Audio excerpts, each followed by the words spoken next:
ગુજરાત યુનિવર્સિટીમાંથી ખાલી દારૂની બોટલ મળવા મુદ્દે ભીનું સંકેલવાનો પ્રયાસ કરવામાં આવ્યો. તપાસ કમિટીના રિપોર્ટમાં દારૂની બોટલ કોઈ બહારથી ફેંકી ગયું હોવાનો ઉલ્લેખ છે.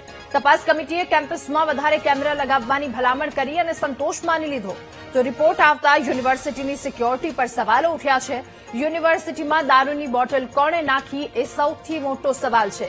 યુનિવર્સિટીમાં આટલી સિક્યોરિટી છે તેમ છતાં બહારથી આ બોટલ કેવી રીતે આવી એ પણ એક સવાલ ઉઠી રહ્યો છે. તો યુનિવર્સિટીમાં નખાયેલા કેમેરા એ માત્ર શોભાના ગાંઠિયા સમાન છે કે કેમ? અનેક સવાલો આ વાતને લઈને વધુ માહિતી મેળવીશું. સંવાદદાતા શુભમ આપણી સાથે ફોનલાઈન પર જોડાયા છે.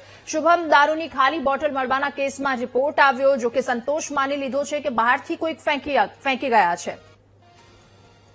ચોક્કસ રાધા, જે રિપોર્ટ આવ્યો છે આ રિપોર્ટ પણ એક યુનિવર્સિટીની સિક્યુરિટી છે તેની સામે સવાલ ઉભો કરે છે. કારણ કે રિપોર્ટમાં એવું કહેવામાં આવ્યું છે કે કોઈ બહારનો વ્યક્તિ આ ખાલી દારૂની બોટલો છે તે ફેંકી ગયો છે.